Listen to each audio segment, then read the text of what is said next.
भगवान आद्य शंकराचार्य कह रहे हैं, आदौ कर्म प्रसंगात् कलयति कलुषम मातृकुक्षौ स्थितं माम् बिणमूत्रा मेध्य मध्ये क्वथयति नितराम् जाठरो जात वेदा यद्यद वै तत्र दुःखम् व्यथयति नितराम्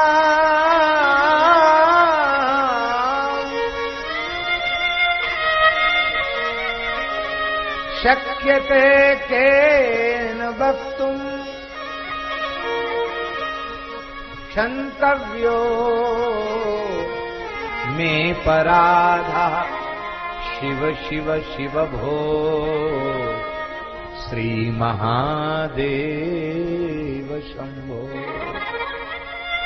नाथ कर्म के अधीन होकर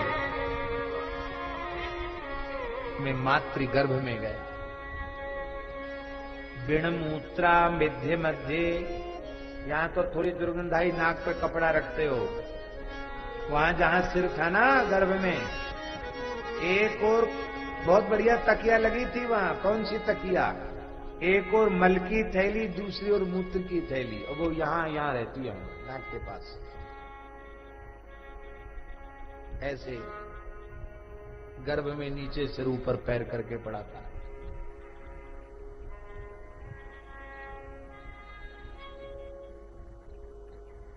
बिणमूत्रा मेध्य मध्य, अत्यंत घृणित विष्टा और मूत्र की थैली के बीच में तेरा मस्तक था। क्वथयति नितराम जाठरो जात वेदा, भयंकर जठराग्नि तुझे पका रही थी। ये आग से जल जल के तो ये सब चमड़ी फमड़ी बनी है, ये सब पक करके ऐसा हुआ है। शंकराचार्य जी कह रहे हैं, यद्यद वै तत्र दुखम व्यथित नितराम शक्यते केन वक्तुम्। गर्भवास की पीड़ा को वर्णन करने में समर्थ कौन है? कोई नहीं कह सकता गर्भवास की पीड़ा को। नरक में जो कष्ट होता है उससे 100 गुनी पीड़ा गर्भवास में होती है।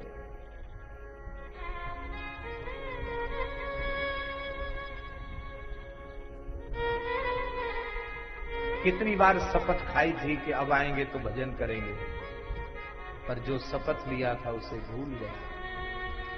श्रुति शास्त्र और संत बारंबार याद दिला रहे हैं, फिर भी मूढ़ को चेत होता नहीं है। भैया ये सुनकर के भीतर ही भीतर रो, सावधान हो जाओ, इस निश्चय के साथ भजन में लगो कि अब यह शरीर अंतिम शरीर होगा, अब यह जन्म अंतिम जन्म होगा। अब तक बहुत प्रमाद किया है, अब प्रमाद नहीं करेंगे। अब लो नसानी अब ना नशे हो। इस निश्चय के साथ भजन में लगो। मंत्र भक्ति योग पथ पर मत चलो।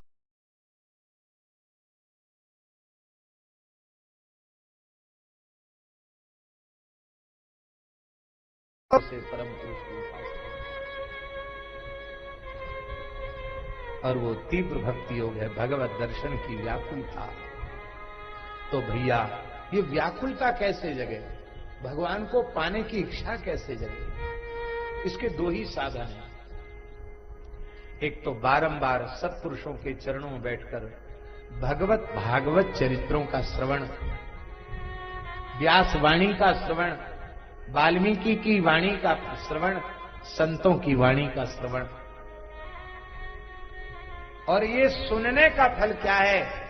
इसको सुन करके अहर्निश श्री राम नाम के प्रति अपना संपूर्ण समर्पण। आज तक जिस किसी जीव का कल्याण हुआ है भूतकाल में,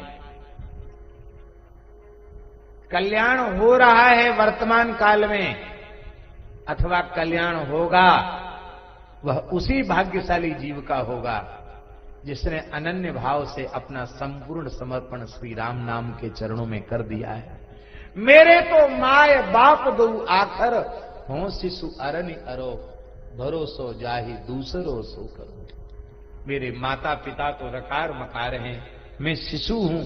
जैसे शिशु वो अपने माता पिता को छोड़कर उसका कोई आश्रय नहीं, ऐसी हमारा आश्रय हरिनाम बन जाए, भगवान नाम बन जाए तो बात बनती है। भैया खूब नाम जप करो, नाम जप करते करते हृदय निर्मल होगा। देखिए हम आपको बता देते हैं, नाम जपते जपते जपते जपते जब नाम जपते जपते रोमांच होने लग जाए, बार बार कंठ भरावे, हृदय भरावे, नेत्र भरावे, अब भजन आरंभ हुआ है।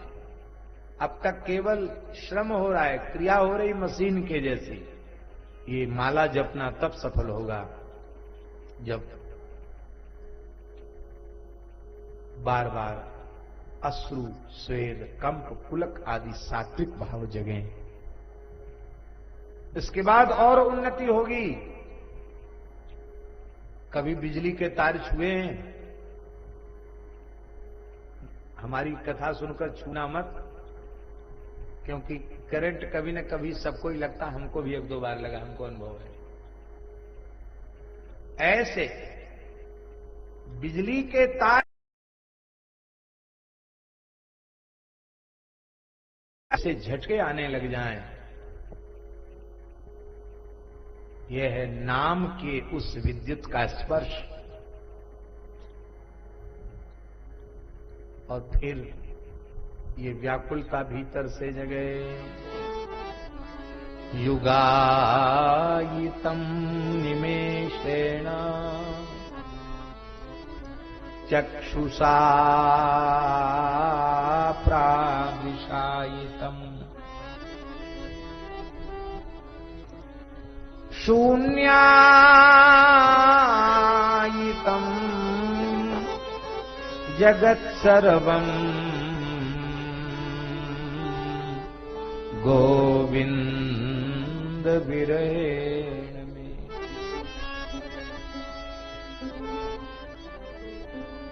दर्शन को नैना तपे,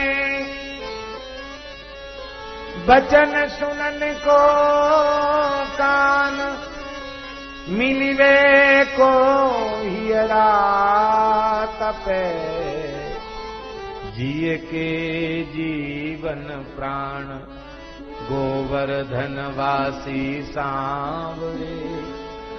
तुम बिन रहो न जाए, ब्रजराज लड़े ते लाडले लाल। तुम बिन रहो न जाए। हे रघुनंदन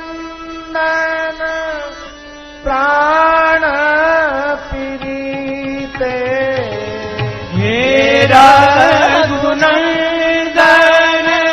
प्राण प्रीते। तुम दीन जियत बहुत दिन बीते।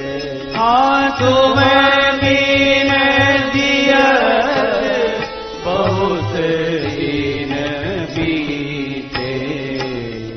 तुम बीन जियत बहुत दिन बीते। तुम बिन जियत बहुत दिन बीते। भगवत दर्शन की व्याकुलता जग जाए, बस काम बन गया। और महाराज जी, ये किसी की भक्ति हो, भगवान के स्वरूप हैं, परब्रह्म के 5 स्वरूप हैं। हमारे वैदिक सनातन धर्म की मान्यता के अनुसार परब्रह्म परमात्मा श्रीमन नारायण के 5 स्वरूप हैं। गणपति, शिव, दुर्गा, सूर्य और भगवान श्री हरि 5 स्वरूप। किसी भी स्वरूप का उपासक, बहुत ध्यान से सुने, उस अपने उपास्य स्वरूप की प्राप्ति व्याकुलता के बिना नहीं कर सकता। और तो आप छोड़ दीजिए, लंकेश दशग्रीव रावण, वो कह रहा है सदा निलिंप निर्झरी निकुंज कोटरे वसन। हे देवादेव महादेव, कब ऐसा समय आएगा किसी एकांत जंगल में, किसी कुटिया में मैं निवास करूंगा। कदा निलिंप निर्झरी निकुंज कोटरे बसन विमुक्त दुर्मति सदा शिरस्थ मंजलिम बहन। अत्यंत दैन्य और कृतज्ञता के भाव से भरकर आपकी कृपा करुणा का अनुभव, शिरस्थ मंजलिम बहन, ऐसे मस्तक पर हाथ जोड़ता हुआ। विमुक्त लोल लोचनो ललाम भास लग्न का, आपकी झांकी का अनुभव करता हुआ नेत्रों से अवरण अश्रुधारा बहेगी। और शिवेति मंत्र मुच्चरन कदा सुखी भवाम्यहम्।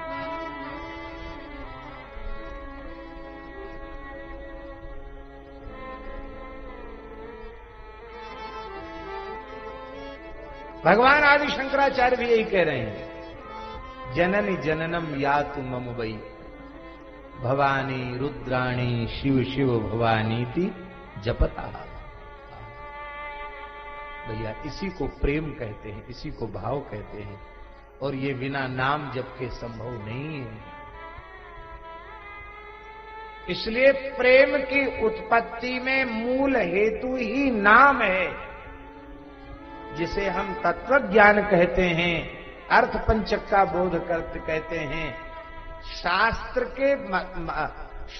के माध्यम से शब्दानुपूर्वी का तो बोध हो जाएगा, लेकिन भीतर से अर्थ पंचक का बोध बिना भगवान नाम के जप के संभव नहीं है। वाचिक ज्ञान उदर पूर्ति का साधन बन सकता है, संस्कृति के चक्र से छूटने का साधन नहीं बन सकता।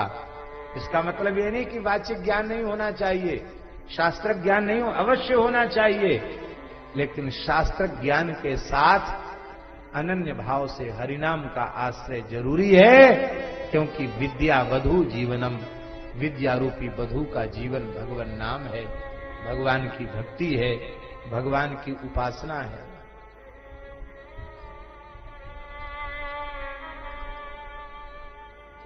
सब कुछ पढ़ लिया और प्रेम का 2.5 अक्षर नहीं पढ़ा तो सब व्यर्थ हो गए।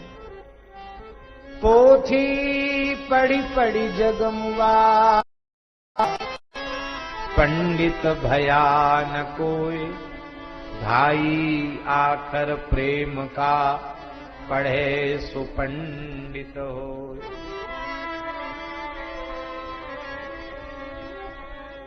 हे पिताजी, तुष्टो सकृत तथा दैन्यम अश्रुभूता ननोगता। कितनी बार मैं तुष्ट हुआ और कितनी बार न जाने अपने मुंह को मैंने आंसुओं से धोया है। इसलिए पिताजी, एवं संसार चक्रेस्मिन भ्रमता तात संकटे ज्ञान वेतन मया प्राप्तम मोक्ष संप्राप्ति कारकम। पिताजी, संसार चक्र में भटकते हुए अब मुझे तत्व ज्ञान हो चुका है, मोक्ष प्राप्ति कारक जो ज्ञान है मुझे हो चुका है। एक महाराज जी बड़ी विचित्र बात सुमति कह रहे हैं। सुमति कह रहे हैं,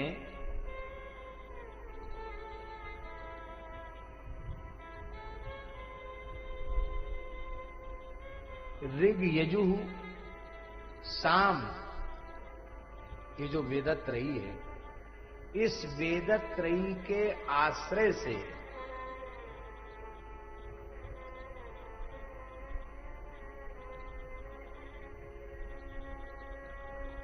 जो परात्पर परतत्व का अपरोक्षानुभव होना चाहिए, जब वह मुझे हो ही गया है तो अब इन कर्मों के अनुष्ठान से मेरा क्या प्रयोजन? आप मुझे बारंबार कर्म मार्ग में प्रवृत्त करना चाह रहे हो, प्रवृत्ति की ओर धकेलना चाह रहे हो, तो अब प्रवृत्ति में पड़ने से क्या लाभ? तस्मात् उत्पन्न व्योधस्य वेदैः किम में प्रयोजनम गुरु विज्ञान तत्तस्य निरीहस्य सदात्मनः। पिताजी देखो, 6 प्रकार की क्रिया है।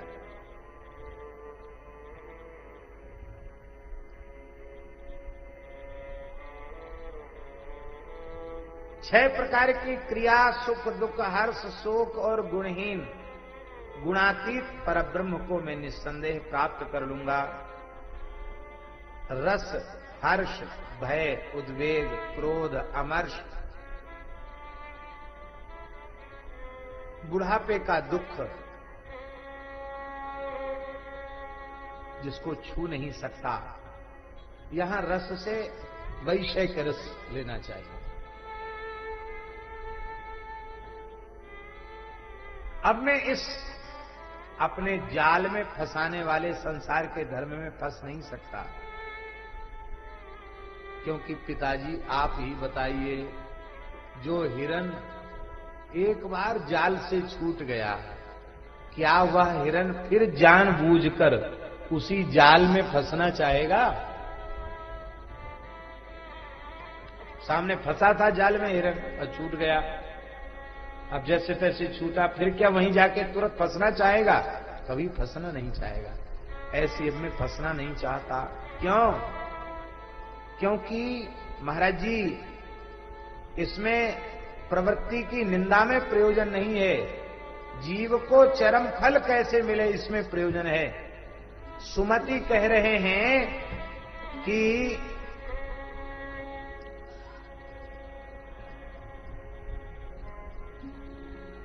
तस्माद् द्यास्याम्यहं तात त्यक्त्वे माम दुख संततिम त्रयी धर्मम अधर्माढ्यम किम पाप फल सन्निभम।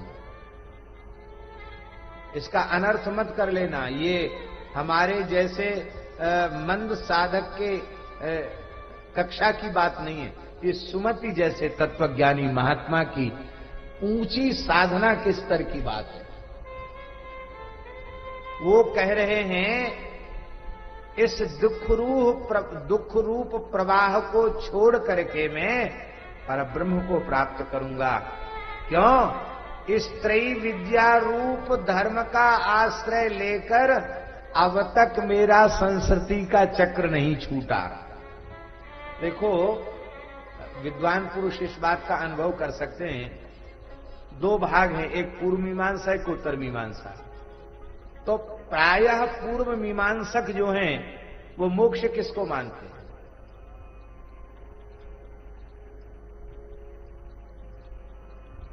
उनके यहां तो स्वर्ग की प्राप्ति ही मोक्ष है, इसलिए उनका धर्म स्वर्ग की प्राप्ति तक सीमित है। और स्वर्ग प्राप्त करो और स्वर्ग में पुण्य फल भोग कर फिर धरती पर आओ, फिर वैदिक धर्म पालन करो, फिर वहां जाओ। संस्कृति के चक्र से कहां छुड़ाया? इसलिए ये जो कर्म का मार्ग है, ये प्रवृत्ति का मार्ग है, पिताजी मुझे तो अधर्म के जैसा दिखता है। बहुत ध्यान से सुने, यदि यह प्रवृत्ति का पथ, प्रवृत्ति का मार्ग भगवत चरणारविंद में समर्पित नहीं हुआ है, तो भगवत प्रीत्यर्थ प्रवृत्ति नहीं की जा रही है, तो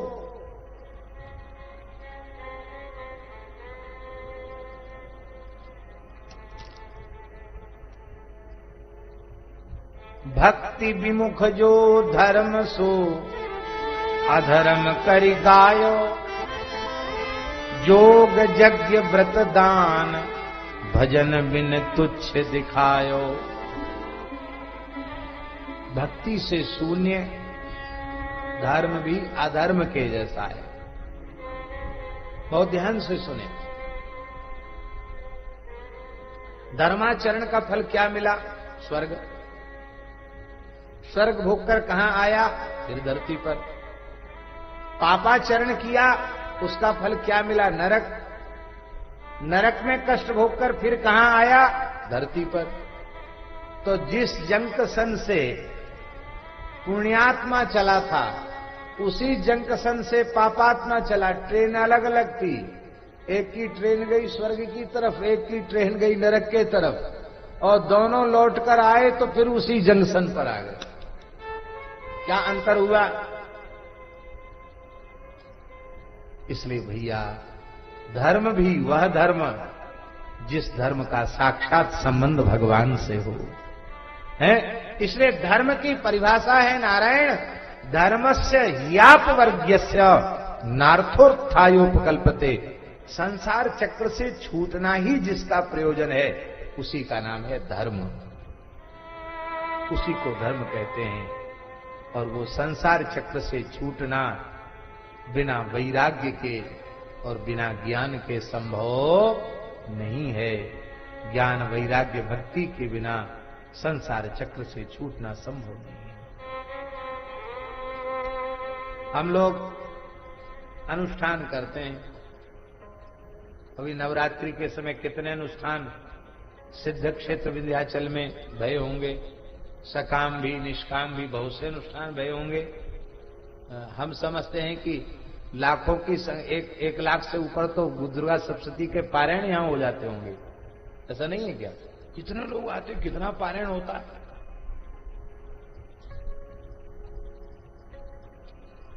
लेकिन हम जो कुछ करते हैं वो किस लिए करते हैं? अप्राप्त लक्ष्म्या प्राप्त्यर्थम, प्राप्त लक्ष्म्याश्च चिरकाल संरक्षणार्थम, लोके सभायाम राजद्वारे यशो विजय लाभादि प्राप्त्यर्थम, ग्रहकृत राजकृत सर्व पीड़ा निवृत्ति पूर्वक नैरुज्य पुष्टि दीर्घायु धनधान समृद्ध्यर्थंच। अस्मत् जन्मांगे ये केचिद विरुद्ध चतुर्थाश्रम द्वादश ग्रही सूचितम संसूचिष्टमाणं चेत सर्वारिष्टम तद विनाश द्वारा एकादश स्थान स्थित शुभ फल प्राप्त्यर्थम। इतने से भी संतोष नहीं हुआ, सकल मन ईप्सित संसिद्ध्यर्थम एतत् जपम पाठम होमादिकं बाहं करिष्यामि वा। यही न करते हैं?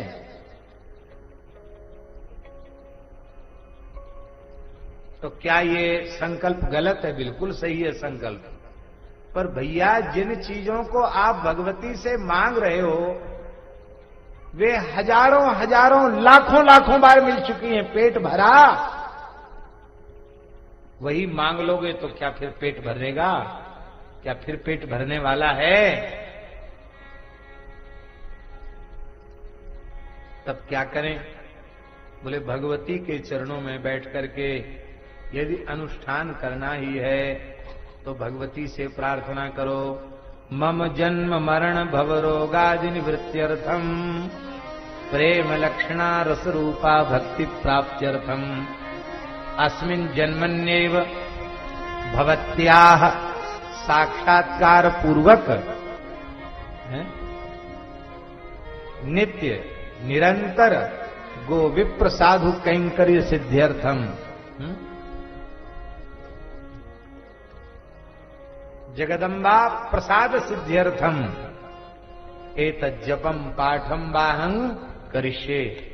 हम आपसे पूछते हैं, आपने जो भी संकल्प में बोला या बोलना रह गया बाकी, ये माई प्रसन्न हो जाए तो कुछ मिलना बाकी रह जाएगा? बोलिए।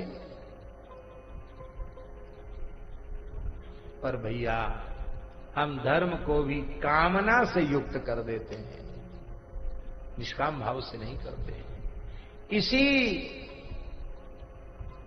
मार्कंडेय पुराण में ये बात वर्णन है।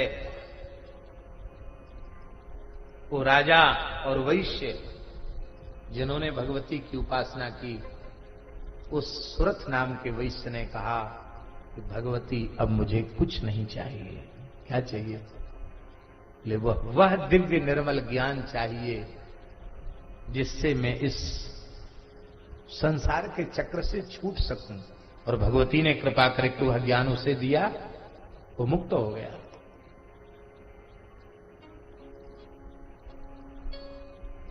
भैया यही है हमारे धर्माचरण का श्रेष्ठ फल। इसलिए जितना हो सके कामना की कीच से बाहर निकलने का प्रयास करना चाहिए। बोलो भक्तवत्सल भगवान की जय। कामनाओं के नाश के दो साधन हैं। एक साधन है संतोष। हमारी जो भी स्थिति है, जैसी अवस्था है, हमें कम से कम वस्तुएं प्राप्त हैं तो भी हम संतुष्ट रहना सीख लें। और संतुष्ट रहने की कला हमारे महाराज जी बताते थे, गुरुदेव महाराज जी कहते संतुष्ट रहने की कला है जो कुछ भगवान की दया से आपको मिला है, आप समझो हम इसके लायक भी नहीं थे तो संतोष रहेगा। अब समझते हम लोग उल्टा है, अरे हम तो बहुत ज्यादा के लायक थे, हमको बहुत थोड़ा मिला तो संतोष होगा। हर हाल में भगवान बिनु संतोष न काम न साही, काम अछत सुख सपने हुनाई। वो कामनाएं कैसे दूर होंगी? राम भजन बिन मिटही की कामा, थल विहीन तरु कवहू की जामा। तो पिताजी ये अधर्म और धर्म का फल दोनों ही हमें एक जैसे दिखाई पड़ते हैं। इसलिए हे भगवान मैं इसको त्याग कर निस्संदेह ब्रह्म पद को प्राप्त करूंगा।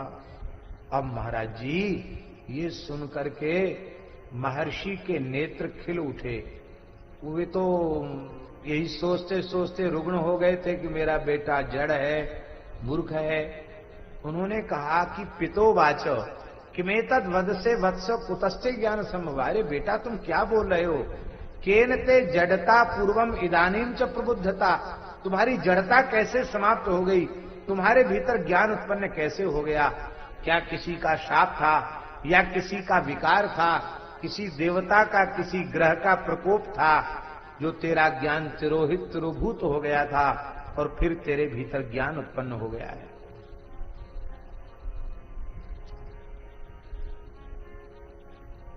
सुमति ने कहा कि पिताजी मैं अपने पूर्व जन्म का वृत्तांत आपको सुना रहा हूं।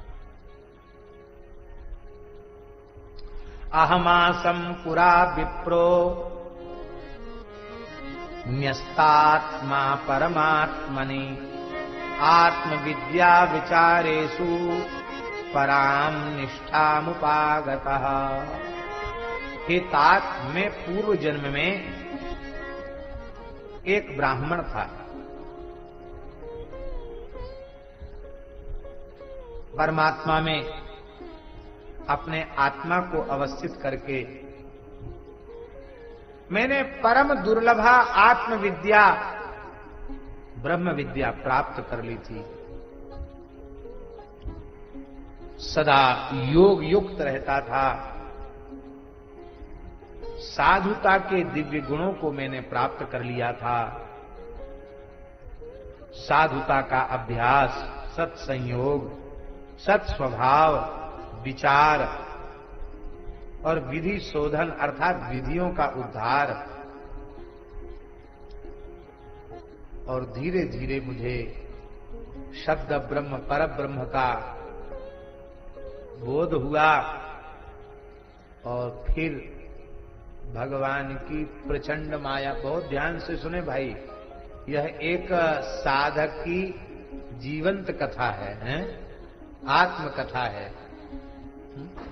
ये सुमति कह रहे हैं इतना योग युक्त साधन करने के बाद, शास्त्रों को पढ़ने के बाद अब मैं तमाम शिष्यों को इकट्ठा करके उन्हें पढ़ाने लग गए। तो वो पढ़ाने को हम मना नहीं कर रहे हैं, ये तो अपनी बात कह रहा है। बोले मैं उन शिष्यों को उपदेश देने वाला बन गया और आचार्य की पदवी को मैंने प्राप्त कर लिया।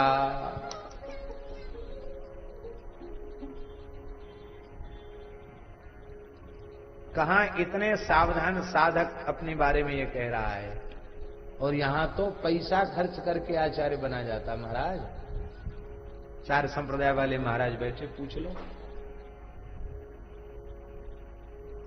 सबकी बात तो हम नहीं कहेंगे, पर आध्यात्मिक जगत के पद भी अब बिकने लगे हैं महाराज जी। धन के द्वारा उन पदों को खरीदा जाने लगा है, और उसका दुष्परिणाम सारे संसार के सामने उपस्थित है।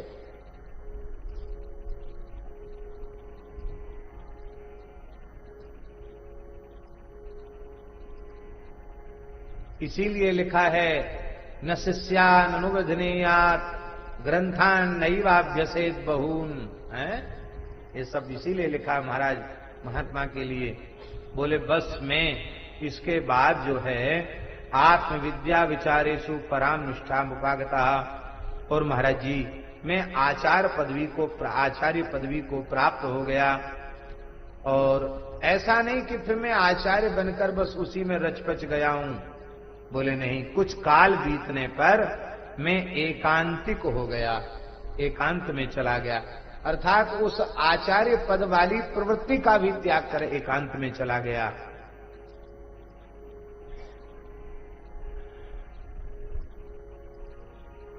लेकिन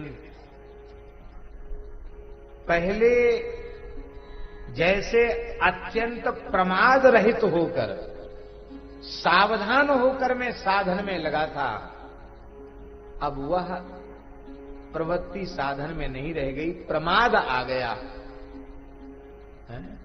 ये प्रमाद ही मृत्यु है, प्रमाद आ गया। और महाराज जी जब प्रमाद आ गया तो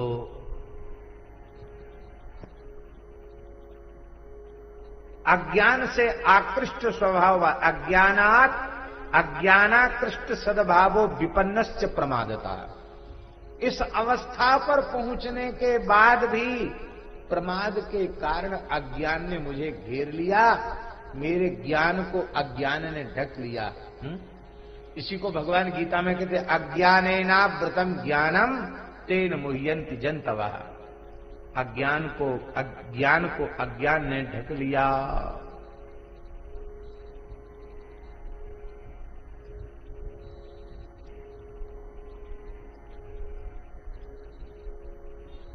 इसीलिए फिर प्रार्थना है, भगवान का आश्रय बहुत जरूरी है, भगवान की भक्ति बहुत आवश्यक है, भगवान की शरणागति बहुत आवश्यक है। ये तत्व विचार, यह शास्त्र का बोध, और सभी साधन होने के बाद भी वेदांत तत्व का बहुत सूक्ष्माति सूक्ष्म बोध होने के बाद भी यदि भगवत चरणारविंद में समर्पण नहीं हुआ, भगवान में प्रेम नहीं हुआ, भगवान में भक्ति उत्पन्न नहीं हुई, तो यह ज्ञान भी अविद्या का निवारक नहीं बन पाएगा। केवल और केवल उदर पूर्ति का साधन मात्र बन करके रह जाएगा। और अहंकार को साधक त्याग नहीं पाएगा, उसे ज्ञान का एक गुमान सदा बना रहेगा, मैं ऐसा वैसा नहीं हूं, मैं बहुत बड़ा ज्ञानी हूं।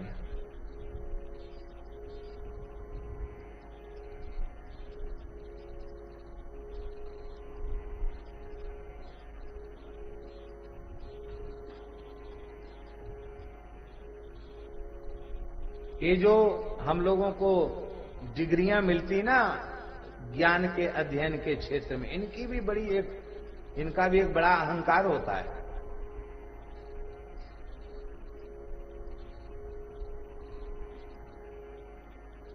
एक बार हमारे वृंदावन में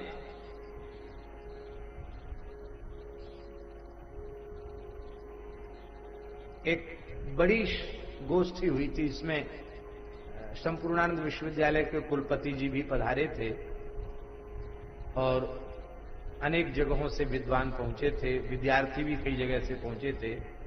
विश्वविद्यालय ने ही उसका समायोजन किया था।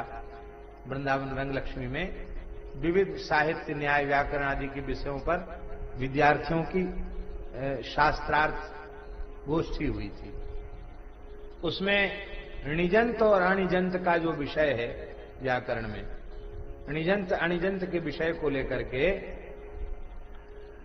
एक महानुभाव परम विद्वान हैं वे पूज्य श्री स्वामी जगन्नाथाचार्य जी, हमारे सहपाठी हैं, रामानुज संप्रदाय के हैं। तो वो एक पक्ष में वो थे और दूसरे पक्ष में ये दास था।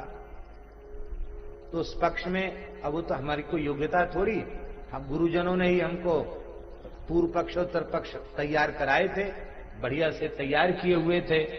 और जब गोष्ठी हुई तो अखिल भारतीय स्तर की जो प्रतियोगिता थी एक प्रकार से वो, उसमें श्री जगन्नाथाचार्य जी भी और दास भी दोनों को प्रमाण पत्र मिला। तो स्वाभाविक है ना कि विद्यार्थियों में उत्सुकता होती, हम दिखाते थे उसको, देखो कुलपति के हस्ताक्षर हैं, हमने भी शास्त्रार्थ में भाग लिया। एक दिन रंगलक्ष्मी से हम लौट रहे थे, हमारे मन में आया कि तू व्यर्थ में अहंकार करता है। गुरुजनों ने पहले लिखा दिया फिर रटा दिया, और रटी हुई चीज को वहां सुना दिया तो तुम पंडित बन गए, तुमने ये प्रमाण पत्र अर्जित कर लिया। अब इसका अहंकार तुम कर रहे हो कि तुम बड़े भारी पंडित हो गए। तो ये लोगों को देखने दिखाने से अपने में अहंकार होता है। तो पता नहीं क्या दिमाग में आया, और वहां से लौट रहे थे, ब्रह्म कुंड में उसको फाड़ के फेंक। उसमें वहां ब्रह्म कुंड अब तो बहुत बढ़िया हो गया, ब्रज फाउंडेशन वालों ने बहुत बढ़िया उसको बना दिया। उसमें कचड़े का ढेर था, उसी कचड़े में उसको फाड़ के फेंक दिया। पूज्य डॉक्टर मुरारी लाल जी चतुर्वेदी प्राचार्य थे रंगलक्ष्मी के, उन्होंने हमसे कहा कि वो महात्मा जी वो तुम्हारा प्रमाण पत्र चाहिए हमको। हमने कहा गुरु जी वो तो नहीं है, कहाँ गया? उनको तो फाड़ के हमने फेंक दिया ब्रह्मकुंड में। अरे बोले उससे तुमको नौकरी मिल जाती, आगे बहुत सहायता मिलती उससे, हैं? वो सामान्य नहीं था, कुलपति के हस्ताक्षर थे उसमें, हैं? तो तुम पागल हो क्या? अरे बाबा तू तो बाबरो ही है। ये बात हम इसलिए कह रहे हैं कि संसार की कोई योग्यता प्राप्त होने पर भी अहंकार बहुत पीछे लगा रहता है। इसलिए केवल एक भाव अपने मन में रखना है, गोपी भर्तु पद कमलयोर दास दासानुदासा। केवल एक ही भाव अपने मन में रखना है, प्रणादपि सुनी चेनो तरोरपि सहिष्णुना अमानिना मान देना कीर्तनीय सदा। तो महाराज जी, जे ज्ञान मान विमत भव भय हरणि भक्ति न आदरी। जे ज्ञान मान विमत भव भय हरणि भक्ति न आदरी। ते पाए सुर दुर्लभ पदादपि परत हम देखत। ते पाए सुर दुर्लभ पदादपि परत हम देखत हरि।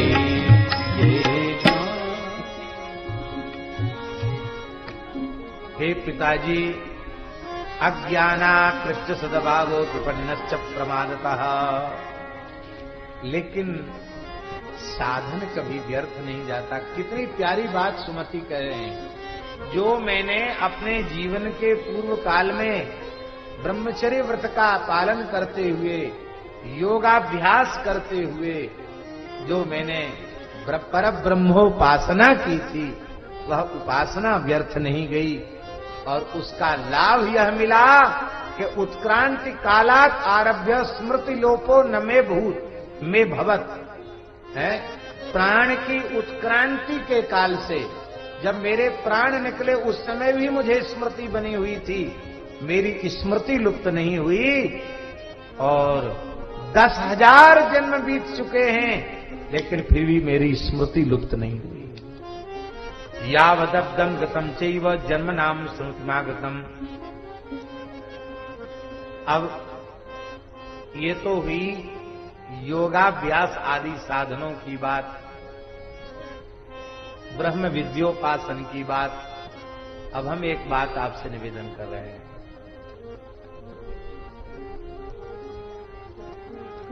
मान लो किसी व्यक्ति को शास्त्र बोध नहीं हुआ, मान लो किसी साधक में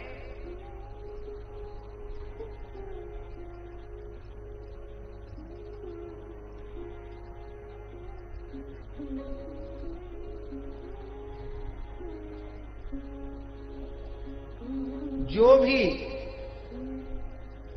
एक विशिष्ट साधक के सद्गुण आने चाहिए वे नहीं आ पाए। बहुत पढ़ा लिखा नहीं है, योग युक्त भी नहीं है, योगाभ्यास भी नहीं किया है, शास्त्र का बोध भी नहीं है, उपनिषद गीता ब्रह्मसूत्र इसमें प्रवेश भी नहीं है।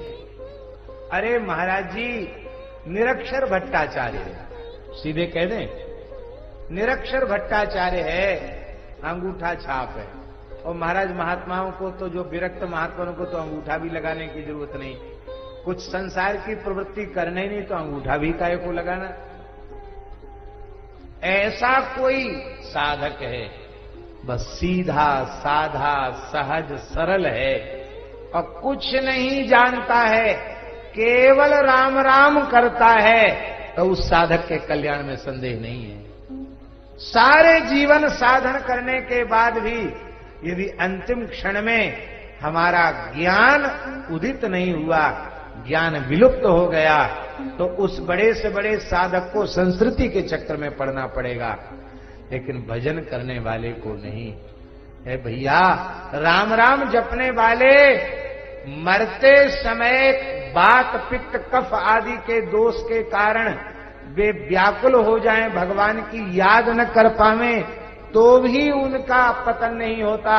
भगवान कहते उन भक्तों की याद में स्वयं कर लेता हूं और नया मम साधनम, अपने नित्य धाम को ले जाता हूं। कृष्णत्वदीय पद पंकज पिंजरांते अद्यैव में विशतु मानस राजहंसा, प्राण प्रयाण समय कफवात पित्तई कंठावरोधन विधौ स्मरणं कुतस्ते। भैया, लेकिन ये बात समझने की है, साधन की महिमा कितनी है। भले ही अंतिम क्षण में साधन शिथिल हो गया, साधन से भ्रष्ट हो गया, लेकिन मैंने जीवन भर जो साधन किया था उसके कारण आज भी मुझे स्मृति बनी हुई है। इसलिए भैया, कभी साधन से विमुख मत बनो, बहुत ध्यान से सुनो, जीवन भर सावधान होकर साधन करो।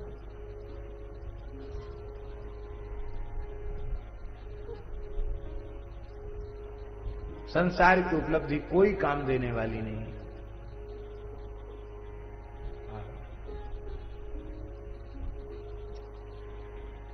हे पिताजी,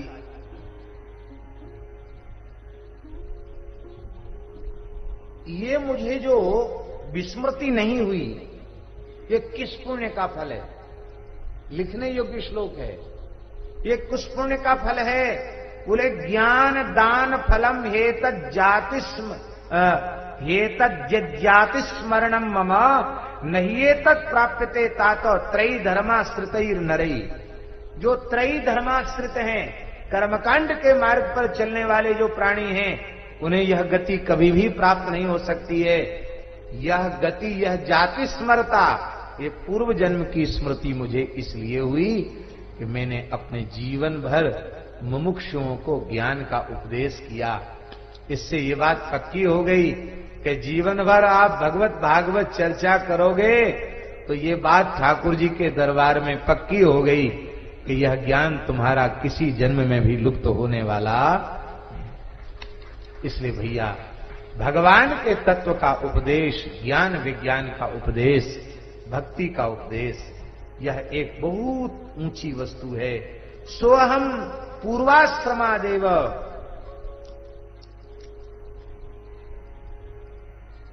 निष्ठा धर्म उपाश्रिता एकांतत्व मुपागम्यो यतिश्याम्यात्म मोक्षण ही।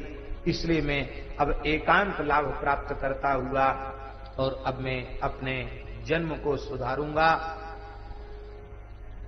पिताजी, हमने अपनी बात आपको बता दी, अब आपका जो मन हो सो आप करो। मैं अब संसार के बंधन में फंसने वाला नहीं हूं। अब तो पिताजी को पुत्र में बड़ी श्रद्धा उत्पन्न हो गई। पिता प्राह ततः पुत्रम श्रद्धदस्तस्य तद्वचः का बेटा, अब मैं चाहता हूं कि इस जीव के संस्कृति के चक्र में पड़ने वाली जो बात है इसको आप विस्तार पूर्वक बता दें। जो बोला सो मरा, नहीं बोलते तो इतना क्यों बोलना पड़ता। जो बोला सो मरा। अब फिर बहुत लंबा संवाद चलेगा, बड़ा विलक्षण संवाद है महाराज जी।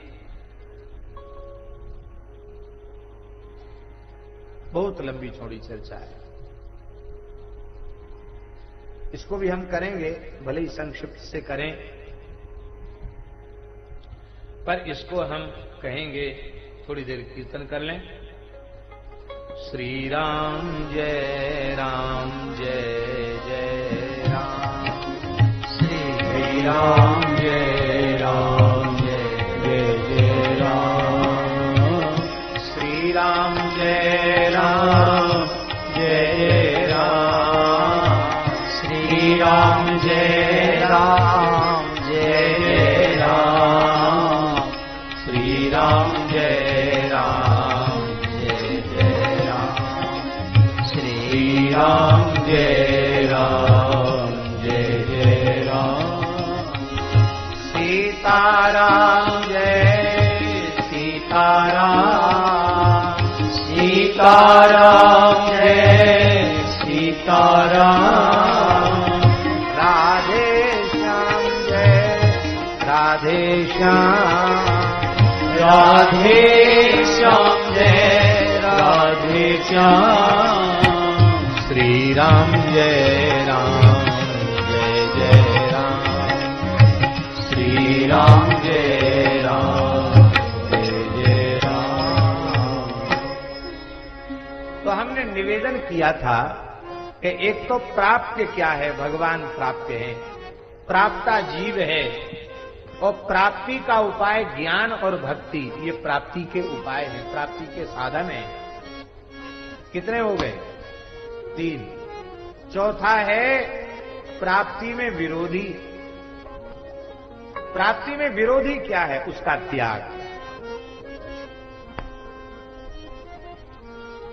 भगवत प्राप्ति जिसके कारण नहीं हुई, उनका कारण का त्याग करो तो कार्य अपने आप निवृत्त हो जाएगा। और 5वां है प्राप्ति का फल। भगवान मिल जाएंगे तो क्या लाभ होगा? ये प्राप्ति का फल। ये 5 चीजों का बोध होने से, अर्थ पंचक का बोध यथार्थ रूप में बोध होने से वह जीव संस्कृति के चक्र से छूट जाता है। देखो पिताजी, अब आप पूछ ही रहे हो तो मुझे बताना पड़ेगा। यह क्षण भंगुर संसार चक्र प्रवाह रूप से अजर है। यह संसार का प्रवाह कब से चल रहा है इसको कोई नहीं कर सकता। विद्वान, बड़े से बड़ा संसार का विद्वान यह नहीं बता सकता कि सबसे पहली सृष्टि कब बनी, क्योंकि धाता यथा पूर्वम अकल्पयत। इसलिए ये सृष्टि का प्रवाह अजर है, निरंतर चलते रहने वाला है, कभी स्थिर नहीं रहता। मृत्यु काल से लेकर और अब तक की सारी बातें मैं बता रहा हूं। अब वहां तो बड़ी विस्तार से हम आपको संक्षेप से बता रहे हैं, और वैसे हम वो सब विनय पत्रिका के उस पद के रूप में कह ही चुके हैं। शरीर में गर्मी या पित्त तीव्र वायु से प्रेरित होकर कुपित हो जाता है, तो ईंधन की उद्दीप्त हुई अग्नि की भांति बढ़कर मर्म स्थानों को विदीर्ण करता है।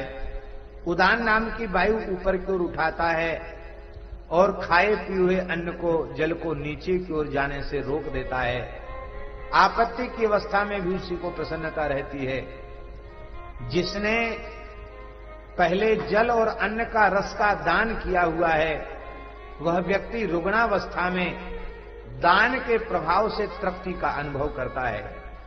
जिसने कभी मिथ्या भाषण नहीं किया, जिसने दो प्रेमियों के पारस्पर प्रेम संबंध में बाधा उत्पन्न नहीं की, जो आस्तिक है, जो श्रद्धावान है, वह व्यक्ति सुखपूर्वक मृत्यु को प्राप्त करता है। जो देवता ब्राह्मणों की पूजा में संलग्न रहता है, जो किसी की निंदा नहीं करता, सात्विक, उदार, लज्जाशील है, उसे मृत्यु के समय अधिक पीड़ा नहीं होती है। कामना से, क्रोध से, द्वेष से, जो अधर्म का त्याग नहीं करता, धर्म का त्याग नहीं करता, चाहे जैसी परिस्थिति आ जाए, शास्त्रोक्त आज्ञा का अक्षरशः पालन करता है। और एक विशेष बात है, अक्षरशः पालन करने के बाद भी अहंकारी नहीं होता कि मैं बहुत बड़ा कर्मकांडी हूं, मेरे जैसा धर्मनिष्ठ, आचारनिष्ठ और कौन होगा। सौम्य रहता है। ऐसे व्यक्ति की मृत्यु सुखपूर्वक होती है। हम आपको निवेदन करें, हमने अपने पूज्य सद्गुरुदेव भगवान के अंतिम क्षण तक उनकी सन्निधि में उपस्थित रहकर इसका अनुभव किया है। जिन पूज्य सद्गुरुदेव का जन्म शताब्दी महोत्सव हम लोग मना रहे हैं, महाराज जी अंतिम क्षण तक भी उन्हें कष्ट की अनुभूति नहीं थी।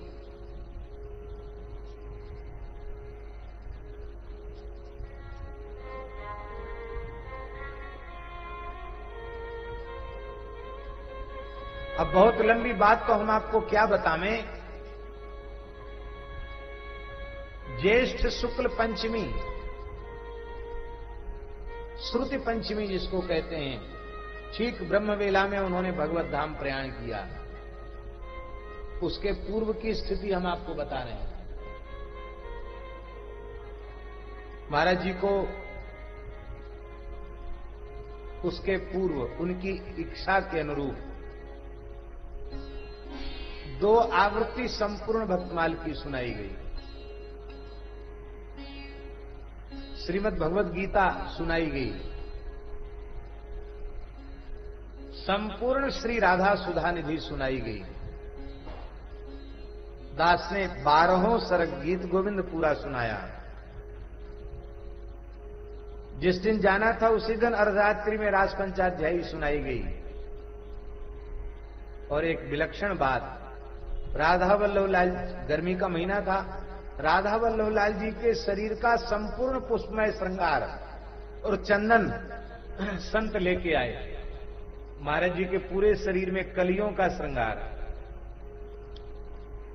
84 कोस ब्रज से रज आई, निधिवन सेवा कुंज की रज भी। 12 बजे रात को महात्मा सेवा कुंज की रज लेके आए।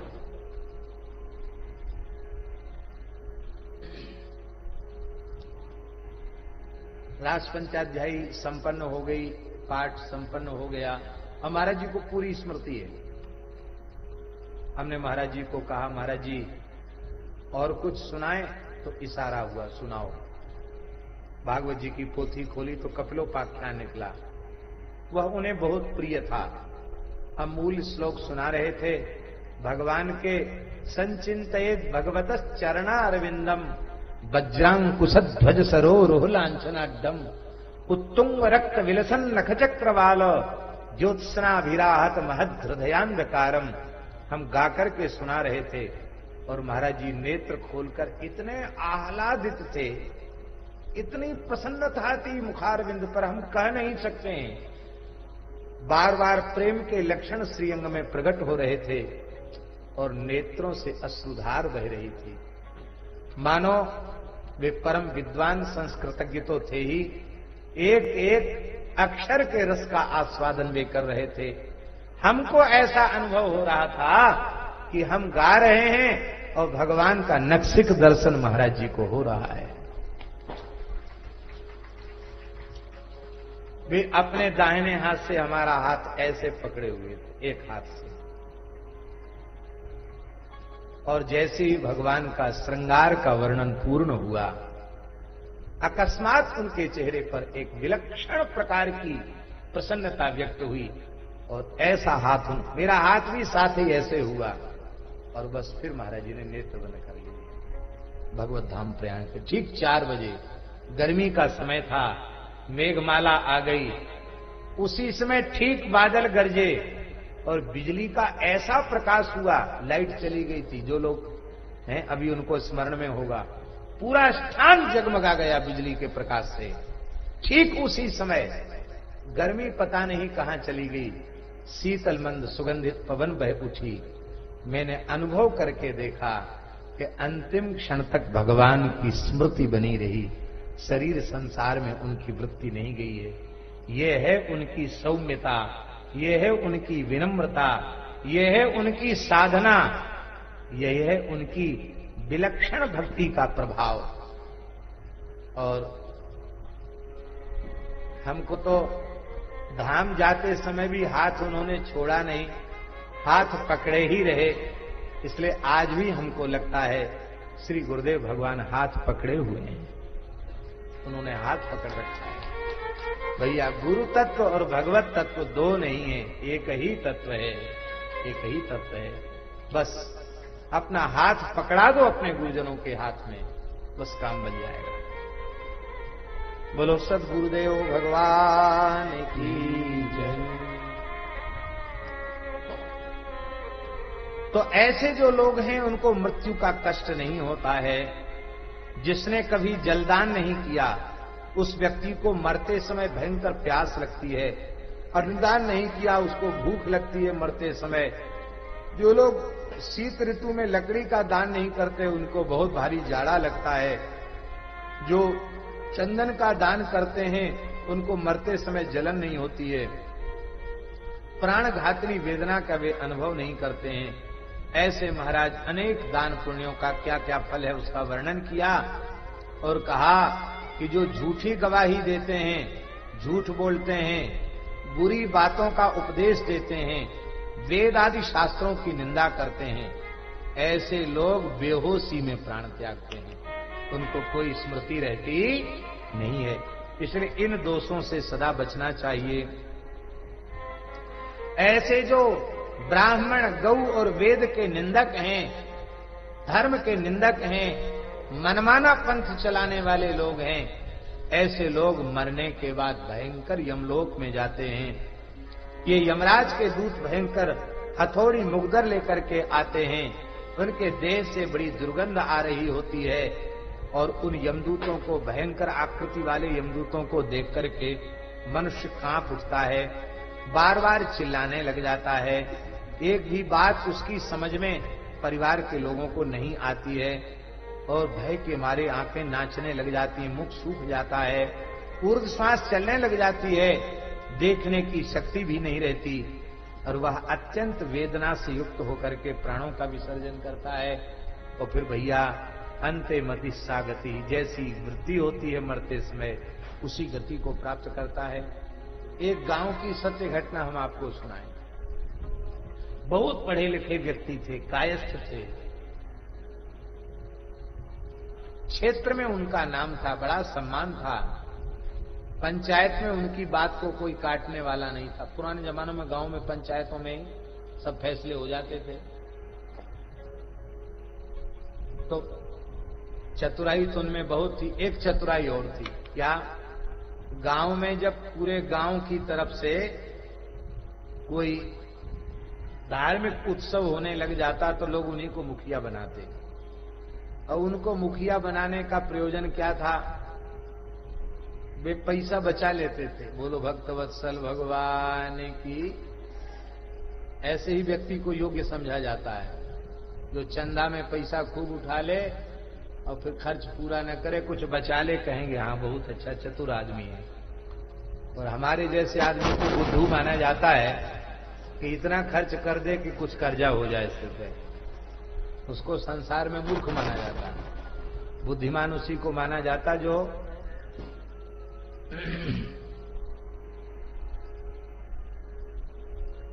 खर्च करे 1 रुपया और दिखावे 10 रुपया, उसको लोग कहते बहुत अच्छे हैं, बड़े चतुर हैं, बड़े बुद्धिमान हैं। तो उनको लोग मुखिया बना देते थे। अब वो धन कैसे बचावें, क्या करें, तो वे महानुभाव क्या करते, तो उधर बुंदेलखंड की परंपरा है, बुंदेलखंड की परंपरा है कि वहां पंचायत बैठती है कि व्यास जी को क्या दक्षिणा दी जाए। अब बैठती है कि नहीं बैठती पंचायत भगवान जाने, लेकिन उस समय तो महाराज जी की कथाओं में पंचायत बैठते हमने देखी। भैया महात्मा आए हैं, अब इनको क्या दक्षिणा करना है, तो उसमें लोग अपना अपना मत देते, इतना देना चाहिए, इतना देना चाहिए। फिर जजमान ज्यादा देना चाहता है तो मुखिया कहता है भाई देखो रेट मत बिगाड़ो, तुम अकेले कथा बचवाने वाले हो, कल दूसरा कोई गांव का व्यक्ति भागवत बचवाएगा और तुम्हारे जैसी दक्षिणा नहीं दे पाएगा, रेट बिगड़ जाएगा, पंडित का हिसाब किताब बिगड़ जाएगा, इसलिए इतना नहीं इतना दे दो। तो उन महानुभाव ने जीवन भर एक यह काम किया कि वो कहते थे अरे पंडितों को ज्यादा देने की क्या जरूरत है, जैसे 1000 रुपए देना निश्चित हुआ, अरे 500 दे दो बहुत है, 500 देना, वरण में बैठा 50 रुपए दे दो बहुत है, 20 रुपए दे दो बहुत है, क्या है ज्यादा क्या करना, इतने दिन खाया पिया रहा, कपड़ा मिला, क्या जरूरत है। ठीक है वो पैसा अपनी जेब में नहीं रखते थे, कहीं कुछ बनवा दिया, धर्मशाला बनवा दिया, कुछ करवा दिया, कहीं मरम्मत कर, ठीक है, लेकिन उसका परिणाम यह हुआ कि मरते समय उस पढ़े लिखे व्यक्ति ने कहा मुझे यमदूत दिखाई पड़ रहा है, बचाओ बचाओ, और अपने बच्चों को बुलाकर कहा कि जीवन भर जो ब्राह्मणों की दक्षिणा हमने काटी है उसका पूरा पूरा हिसाब किताब जोड़ के भैया पंडितों को बुला के दे दो, नहीं मैं मर जाऊंगा। ओ महाराज जी ऐसी गति हुई, मरते समय विष्टा कर दिया, मल त्याग कर दिया और उसी मल को खाने लग गया। ये पढ़ा लिखा साफ सुथरा आदमी मरने के पहले ही नारकीय हो गया। ये निंदा के लिए नहीं कही जा रही ये बात किसी व्यक्ति के, ये कहा जा रहा है हमारी यह चतुराई हमें नरक ले जाने वाली है। इसलिए सरल स्वभाव न मन कुटलाई, चथा लाभ संतोष सदाई। गौ का भाग गौ को, ब्राह्मण का भाग ब्राह्मण को, अतिथि का भाग अतिथि को, किसी का हक मत मारो, किसी का भाग मत ग्रहण करो। अग्नि के समान तेजस्वी पुरुष भी देव द्रव्य को पचा नहीं सकते हैं, ब्रह्म द्रव्य को पचा नहीं सकते हैं। इसलिए भैया बहुत सावधान रहना चाहिए। वर्तमान समय में यज्ञ के नाम पर, भोज भंडारों के नाम पर, परमार्थ के नाम पर बहुत धन संग्रह कर लिया जाता है, और जिस निमित्त धन का संग्रह किया गया है ईमानदारी से उसमें जब खर्च नहीं किया जाता है तो उसका दुष्परिणाम सबको भोगना पड़ता है। इसलिए लोभ रहित होकर के सत्कर्म करो। बोलो भक्तवत्सल भगवान की। तो महाराज जी भयंकर यमदूत दिखाई देने लग जाते हैं और पासों से बांध लेते हैं, बहुत मार मार करके ले जाते हैं। भयंकर यमलोक का मार्ग बड़ा भयंकर है। 99,000 योजन दूरी है मृत्युलोक से यमलोक की, और उसमें पिटाई कर करके उसको घसीट करके ले जाया जाता है। जो मनुष्य छाता, जूता, वस्त्र, अन्न आदि का दान करता है वो सुखपूर्वक यात्रा करता है। और महाराज 12 दिनों में मनुष्य वह यमलोक तक की यात्रा संपन्न करता है। इसलिए शास्त्र विधि से उसकी अंत्येष्टि होनी चाहिए, और फिर पिंडदान, दशगात्र आदि विधान शास्त्र विधि से होना चाहिए, क्योंकि यहाँ संतान के द्वारा दिए गए पिंडादि के द्वारा ही उसके देह का निर्माण होता है। उन 12 दिनों में यही उसका आहार होता है, इसलिए श्रद्धा पूर्वक देना चाहिए।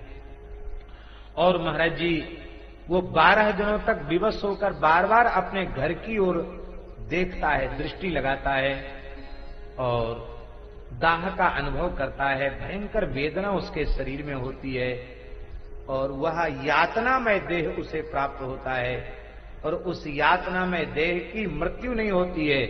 कष्ट उतना ही होता जितना कष्ट इस स्थूल शरीर में होता है।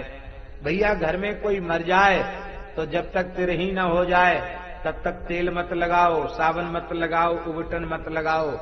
वही मैल खाना पड़ेगा पितरों को, पूर्वजों को। नहीं लगाना चाहिए। सबको धरती पर सोना चाहिए, किसी को खटिया बिस्तर पर नहीं सोना चाहिए। जो बंधु बंध खाते पीते हैं वही जीव को मिलता है। भोजन की शुद्धि पर विशेष ध्यान रखना चाहिए। और महाराज जी 12 दिन वैदिक कर्मकांड संपन्न करके, पिंड जलदान आदि संपन्न करके फिर ब्राह्मणों का भोज कराना चाहिए। 3 काम करे तो पुत्र है और 3 काम न करे तो पुत्र नहीं है। कौन कौन? जीवतो वाक्य करणार्थ। ध्यान से सुने। जब तक पिता माता जीवित हैं तब तक उनकी आज्ञा का श्रद्धा पूर्वक पालन करें, मन मार के नहीं। कह दें उसको मान लें। छया है भूरी भोजनात्। जब पिता माता का शरीर शांत हो जाए तो उनकी अंत्येष्टि खूब शास्त्र विधि से करे, कंजूसी न करे। क्योंकि पिता का सारा धन तुम्हें मिलने वाला है, मिल गया।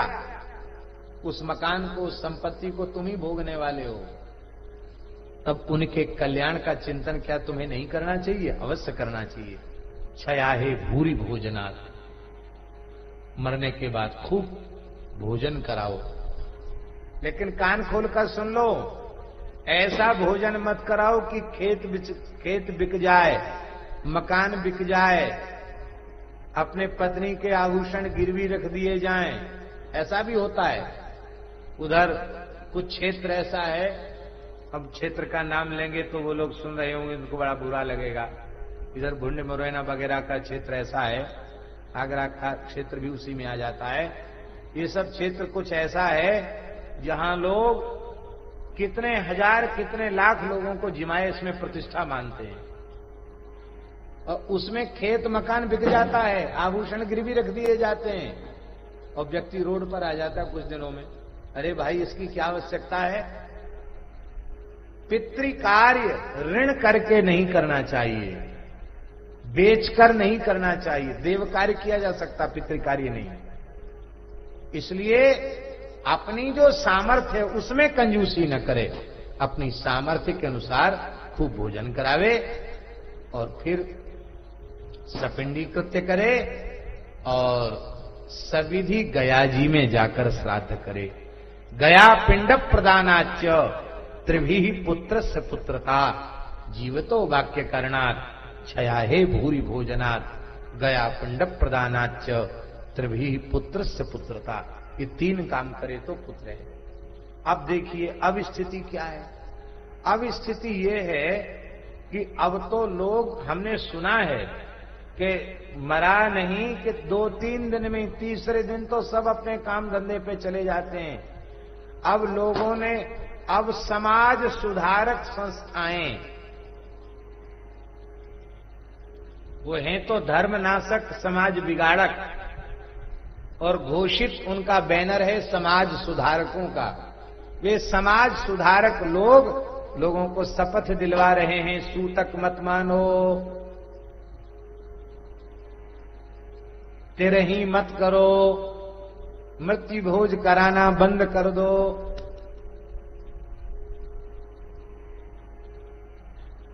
इसका दुष्परिणाम संतान को भोगना पड़ रहा है। भयंकर आदि व्याधि उत्पन्न हो रही हैं, कुपुत्र और कुपुत्रियां उत्पन्न हो रही हैं, जो हमारे यश और कुल की कीर्ति को कलंकित करने वाली ऐसी दुष्ट संतान उत्पन्न हो रही है। इसलिए भैया हमारा धर्म कृतज्ञता सिखाता है, सूतक आदि की शास्त्रीय व्यवस्था को यथावत मानो, विधिवत अंत्येष्टि करो, पिंडदानादि कृत्य संपादित करो और उत्साह पूर्वक त्रयोदशा आदि भी संपन्न करो। पितृकार्य भी समय से करो, श्रद्धा पूर्वक करो, श्रद्धा युक्त होकर के करो। कथनचित हमारे पास सामर्थ्य नहीं रह गई है, बहुत भारी विपन्नता में आ गए, गरीबी में आ गए, तो भी पितृकृत्य करना चाहिए।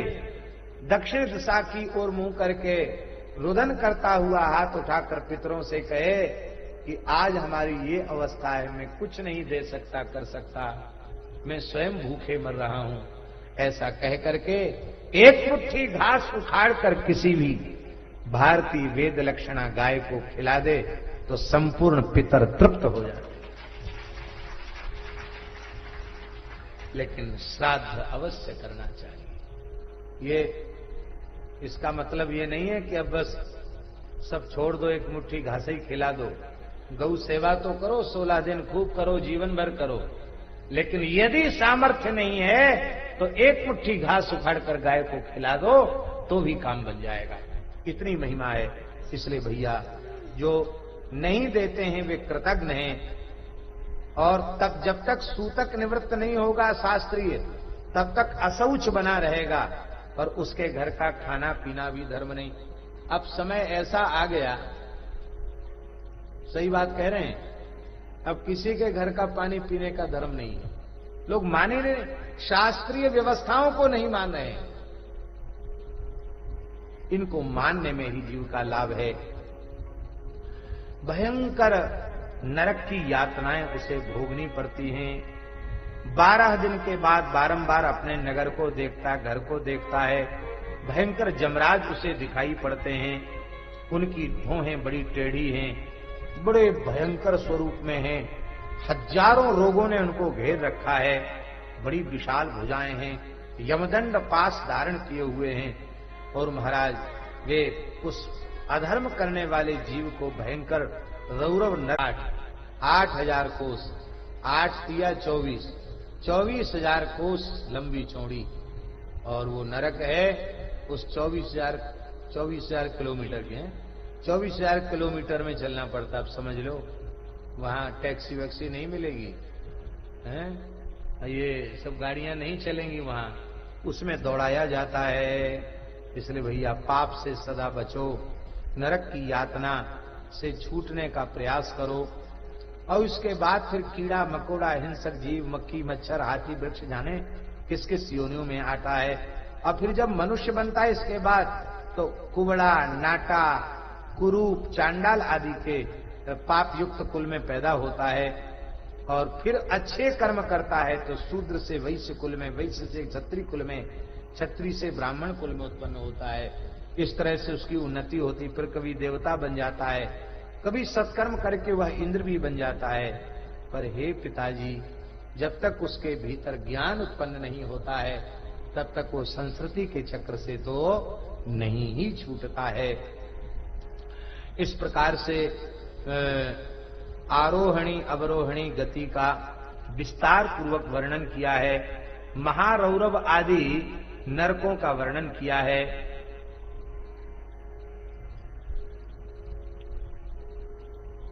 कैसे यह जीव पतित होकर के अन्न आदि पर गिरता है, अन्न का पुरुष भक्षण करता है, वह उदर में जाता है जीव, फिर इसके बाद रक्त में, मज्जा में, मसा में, अंत में होकर के शुक्र में जाकर के वो जीव स्थापित होता है। और शुक्र के माध्यम से वह माता के गर्भ में स्थापित होता है।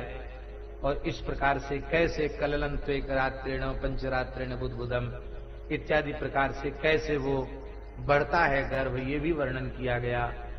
और कितनी पीड़ा होती है गर्भवास के कष्ट में।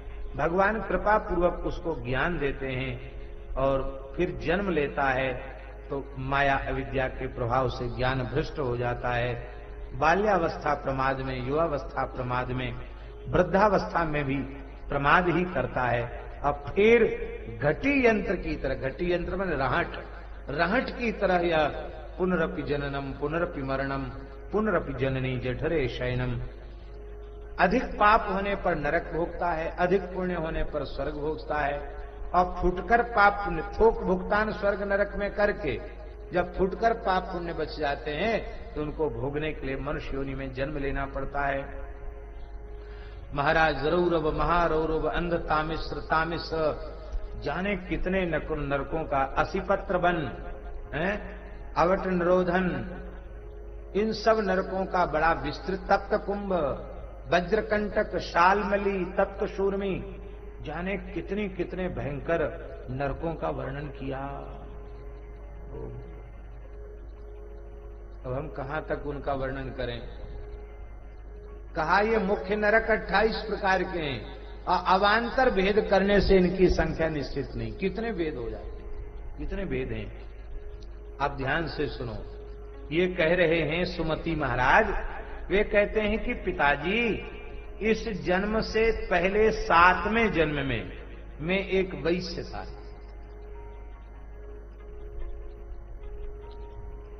उस समय एक गैया पानी पीने के लिए आ रही थी। बनाया जाता है। मैंने गाय को पानी पीने से रोक दिया, गायों को पानी नहीं पीने दिया। बस यही एक पाप मुझसे उस वैश्य कुल में जन्म लेते समय बन गया था। उसके कारण मुझे भयंकर नरक में पड़ना पड़ा और शरीर को कोल्हू में पेर दिया गया। बड़ी भयंकर यातना, 100 वर्ष की यातना मुझे भोगनी पड़ी, एक बार गाय को पानी पीने से रोकने के पाप के कारण।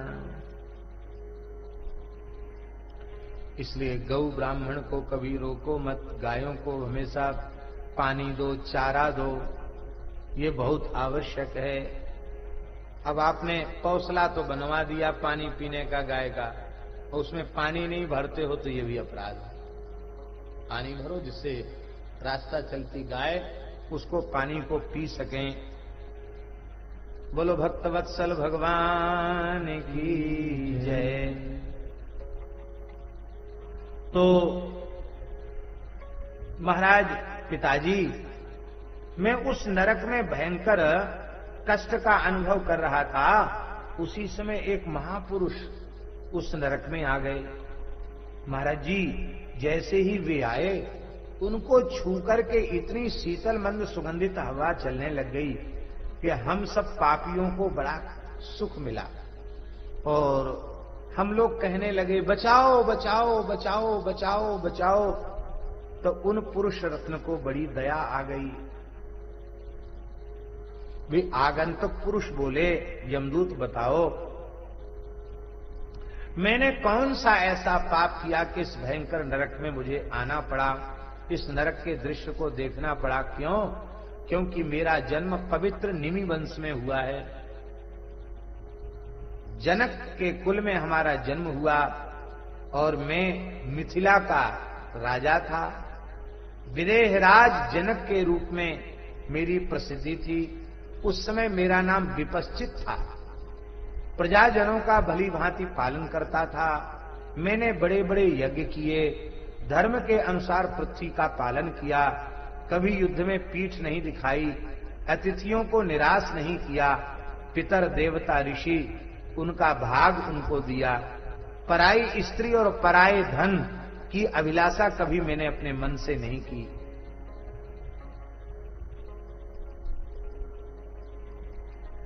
फिर मुझे इस भयंकर दारुण नरक का दृश्य क्यों देखना पड़ा? इष्ट और पूर्त नामक धर्म का भी मैंने पालन किया, क्या कारण है? यमदूत ने कहा, महाराज आप बिल्कुल ठीक कहते हैं। आपने पुण्य बहुत किए पर एक पाप आपसे बन गया। क्या पाप बना? बोले आपकी जो पत्नी विदर्भ राजकुमारी, उनका नाम पीवरी था, वो पीवरी आपकी पत्नी थी और वे ऋतुमती थी। किंतु अवसर पर कैकेयी राजकुमारी सुशोभना में तुम्हारा मन लगा हुआ था, तुमने अपनी पत्नी के ऋतुकाल को सफल नहीं बनाया। इस पाप के कारण आपको नरक का दृश्य देखने के लिए आना पड़ा। यदि दूसरी पत्नी में आसक्त न होते और किसी व्रत आदि में दीक्षित होते तो दोष नहीं लगता। कोई व्रत में दीक्षित है तो ब्रह्मचर्य का पालन करता, उसको दोष नहीं लगेगा। लेकिन एक पत्नी ऋतु स्नान करके प्रतीक्षा कर रही है और दूसरी पत्नी में आसक्त होने के कारण उसके मनोरथ की पूर्ति की, इसी पाप से आपको नरक देखना पड़ा।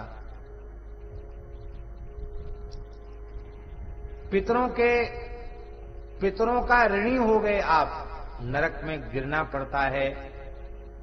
अब तो बोले महाराज हमको भी भोगना पड़ेगा। बोले नहीं, बस आ गए इसी में आपका पाप कट गया, अब भोगना वोगना कुछ नहीं पड़ेगा।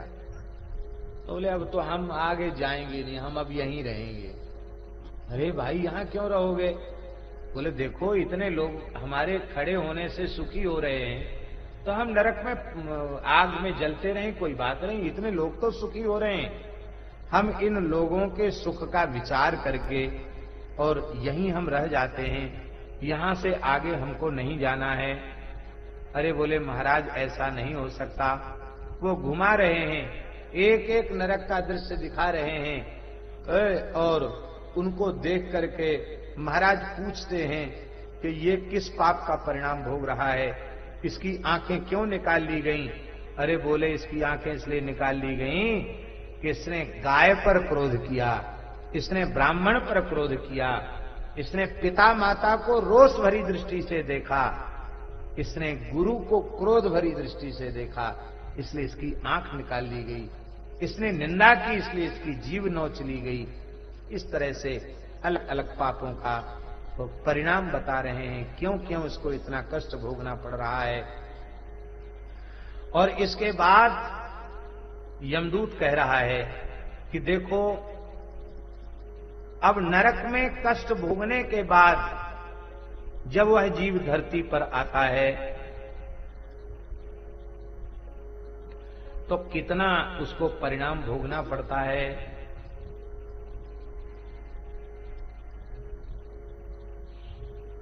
जो मनुष्य गौ हत्या करता है उसे 3 जन्मों तक भयंकर नरक की यातना भोगनी पड़ती है। माने एक बार मर के नरक भोगेगा और नरक भोगकर फिर 84 लाख के चक्र को भोगकर फिर मनुष्य बनेगा, फिर पाप करेगा, फिर नरक जाएगा। ऐसे 3 बार उसे नरक जाना पड़ता है, 3 जन्मों तक। माने एक बार में 84 लाख क्यों नहीं, तो 84 लाख 3 बार कितने हुए? इतने लंबे समय तक, करोड़ों वर्षों तक पाप उसको भोगना पड़ता है। एक गाय के वध का पाप उसे भोगना पड़ता है। इसलिए गाय का वध किसी भी स्थिति में न करे। जो ब्राह्मण पतित से दान लेता है उसे गधे की योनि में जाना पड़ता है। जो पतित का यज्ञ कराता है उसे नारकीय कीड़ा बनना पड़ता है। जो गुरु के साथ छल करता है उसे कुत्ते की योनि में जाना पड़ता है। और जो माता पिता का अपमान करता है उसे मैना की योनि में जाना पड़ता है। अपनी भाभी का अपमान करने वाले को कबूतर बनना पड़ता है और पीड़ा देने वाले को कछुआ बनना पड़ता है। जो मालिक का माल पानी तो खूब खावे, माल तो खूब उड़ावे, गुलाब जामुन रबड़ी और मालपुआ, और काम करे नहीं, काम चोरी करे, भोजन करे और काम चोरी करे, कहते उसको बंदर बनना पड़ता मरने के बाद। इसलिए भैया जहां रोटी खाओ वहां शरीर से सेवा जरूर करो। धड़ोहर को हड़पने से कीड़ा बनना पड़ता है। और सदा दूसरों के दोष देखने वाला मनुष्य मरने के बाद राक्षस होता है। बहुत से लोगों का स्वभाव होता है, वो सदा दूसरों के दोष ही देखते हैं। विश्वासघाती मनुष्य मछली की योनि में जाता है। इस तरह से गिद्ध, सांप, कौआ किस किस योनि में क्या क्या काम करने से वो जाता है। परस्त्री गमन करने वाला भेड़िया होता है। कुत्ता, सियार, बगला आदि की योनि में जाना पड़ता है। यज्ञ में, दान में, विवाह में जो बाधा उत्पन्न करते हैं, कहते बड़े भाई का अपमान करते हैं, उनको क्रौंच पक्षी की योनि में जाना पड़ता है। और इस प्रकार से अलग अलग योनियों में किस कारण से वह जाता है, इसका विस्तार पूर्वक वर्णन करके सुनाया। और महाराज जी राजा विपश्चित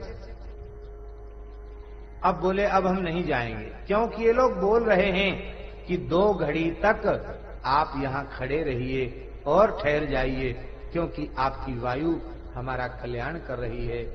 तो मैं क्यों ना यहीं रह करके, यदि मेरे रहने से इनको आनंद मिलता है तो मैं क्यों यहीं न रहूं।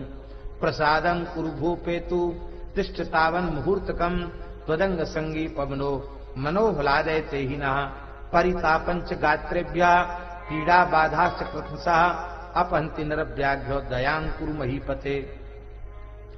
महाराज उस समय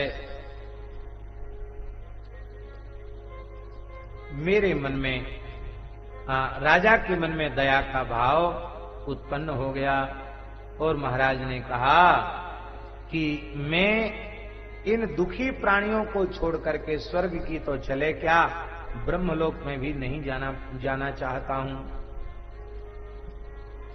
यमदूत बोले ये कैसे संभव है, आपको चलना पड़ेगा। बोले नहीं महाराज, जब तक ये लोग दुखी रहेंगे तब तक मैं यहां से नहीं जाऊंगा, क्योंकि मेरे आने से नरकवासियों को सुख मिला है।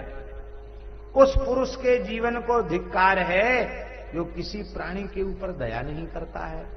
आहा, न स्वर्गे ब्रह्मलोके वा, बहुत प्यारा श्लोक, तत्सुखम प्राप्यते नरैः यदार्थ जंतु निर्वाण दानोत्तमिति में मति।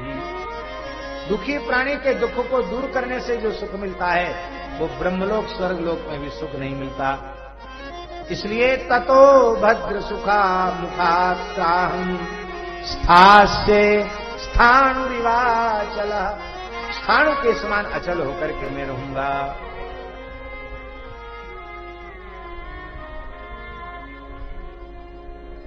हे यमदूत,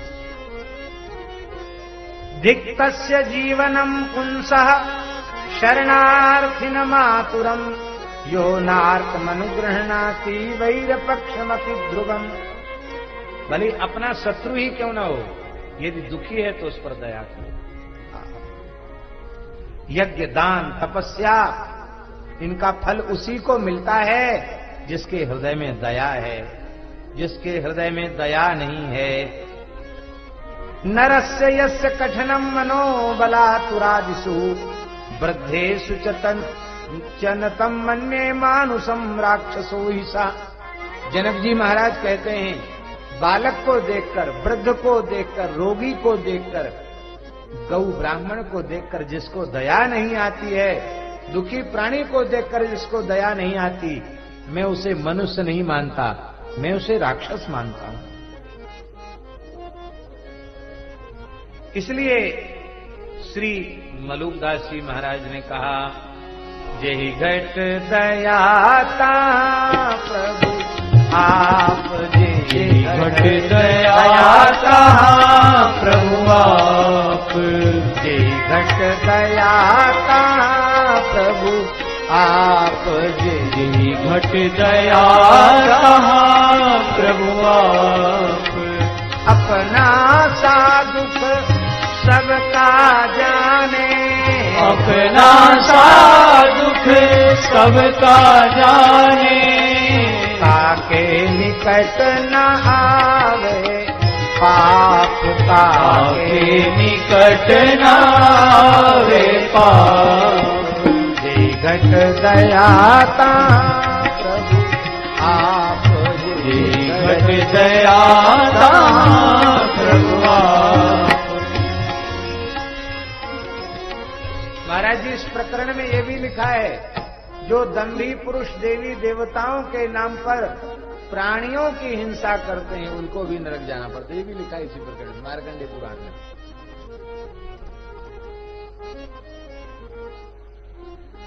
मद्यपान के लिए एक अलग नरक की व्यवस्था बताई, अयह पान नाम का नरक। जो शराब पीता है उसको खौला करके लोहा गर्म करके उसको पिलाया जाता है।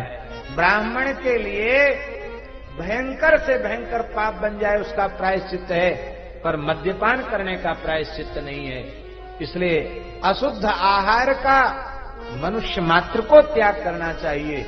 कथनचित ब्राह्मण कुल में जन्म हो गया भगवान की बड़ी भारी कृपा से, तो कभी भी जीवन में अशुद्ध आहार का स्पर्श नहीं करना चाहिए। महाराज जी यहां लिखा है कि महाराज विपश्चित जनक जी ने कहा, ये माला अलग करो,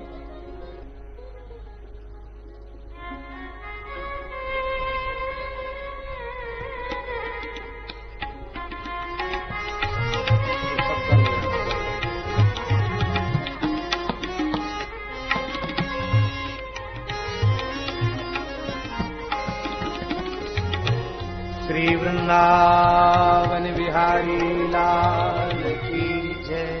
जय जय श्री राम। बैठ जाओ बस।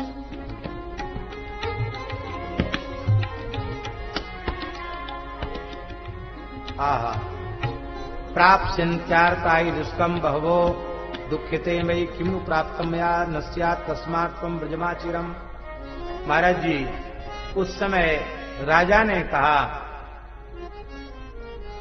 तस्माद् यत् सुकृतम किंचन ममास्ति त्रिदशाधिप तेन मुच्यन्तु नरकात् पापिनो यातनांगता।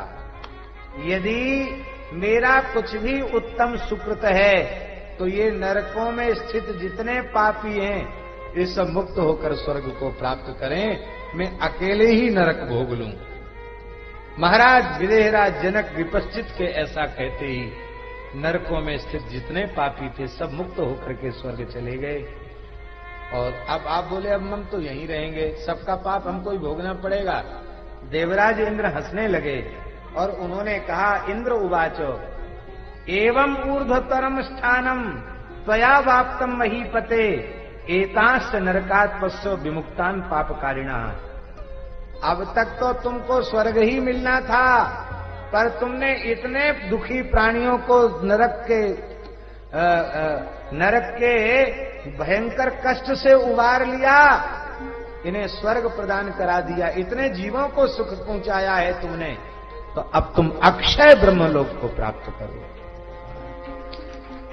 ये है महाराज जी दया करने का पुण्य। ततो पतत पुष्प वृष्टि तस्योपरि महीपते विमानम चाधिरोप्यैनम स्वरलोक मनयत हरि।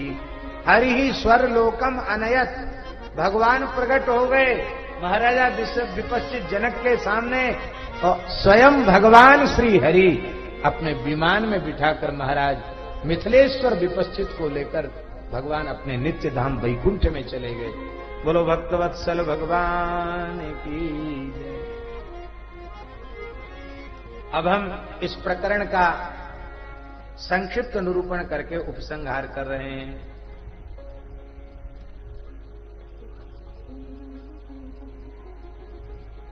पिताजी,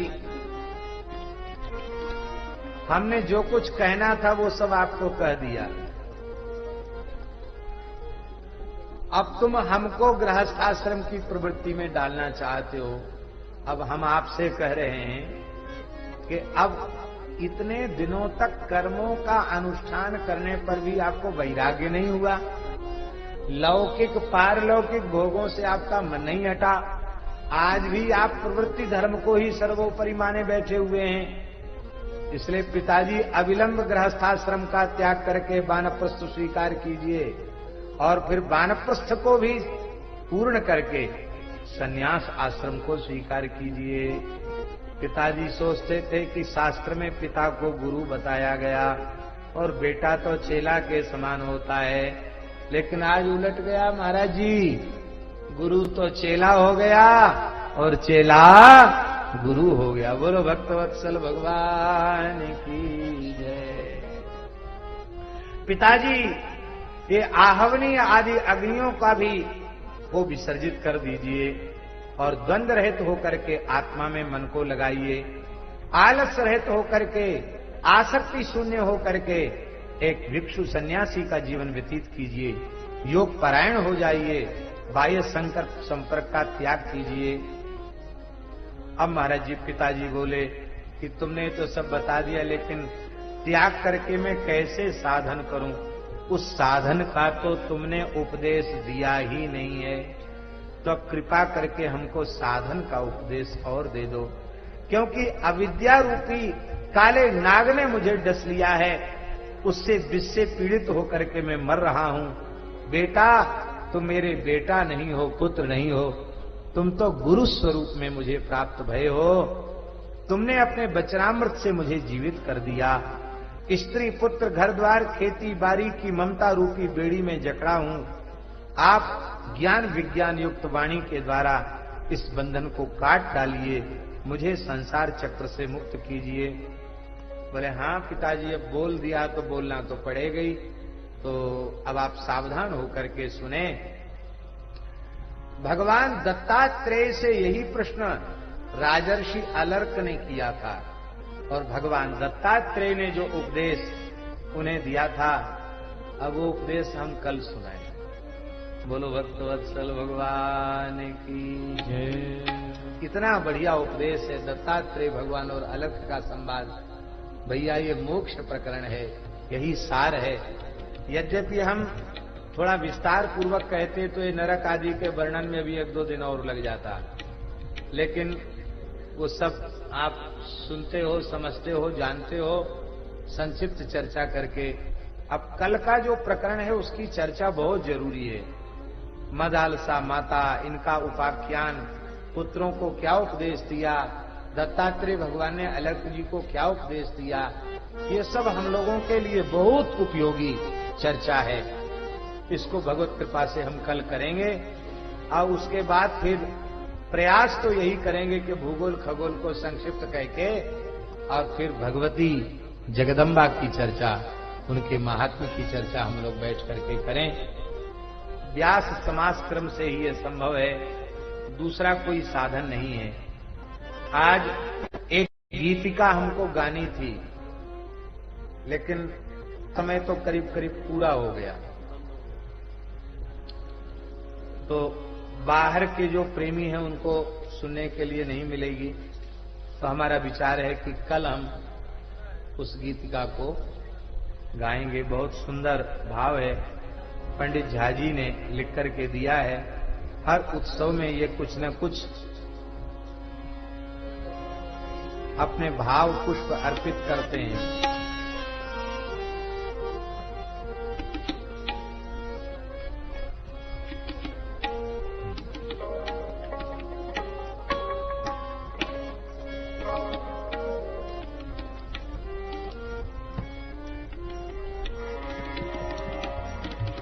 पूरा तो कल गाएंगे, आज 1-2 पंक्ति गा लेते हैं। बहुत सुंदर भाव है।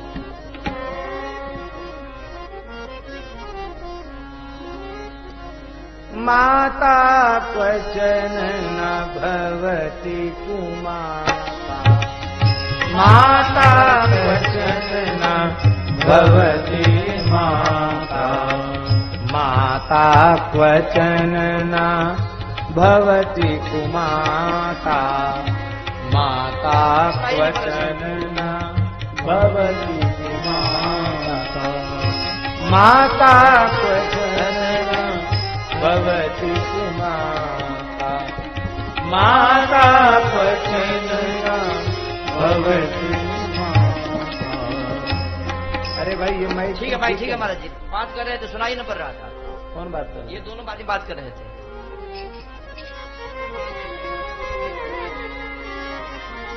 माता क्वचन न भवति कुमाता, माता क्वचन न भवति माता, किं किं पूत मपूतं कर्मण, किं किं पूत मपूतं कर्मण, कुरुते भूमौ तनुजा, कुरुते तनुजा, ऊतकारी सन्निभमिह धत्ते ऊतकारी सन्निभमिह धत्ते सा ऊतकारी सा ऊतारिणी माता क्वचन न भवति माता क्वचन भवति कुमाता माता क्वचन न भवति कुमाता माता क्वचन न भवति कुमाता माता क्वचन न भवति कुमाता माता क्वचन न भवति माता। महाराज जी आज कुछ बोलेंगे? कल कृपा कीजिए। श्री वृंदावन बिहारी लाल की जय। लक्ष्मी नारायण गौरी शंकर जय शिव शंकर हरे हरे। लक्ष्मी नारायण गौरी शंकर जय शिव शंकर हरे हरे। सीताराम राधा कृष्ण जय शिव शंकर हरे हरे। सीताराम राधा कृष्ण जय शिव शंकर हरे हरे। लक्ष्मी नारायण गौरी शंकर जय शिव शंकर हरे हरे। लक्ष्मी नारायण गौरी शंकर जय शिव शंकर हरे हरे। सीताराम राधा कृष्ण जय शिव शंकर हरे हरे। सीताराम राधा कृष्ण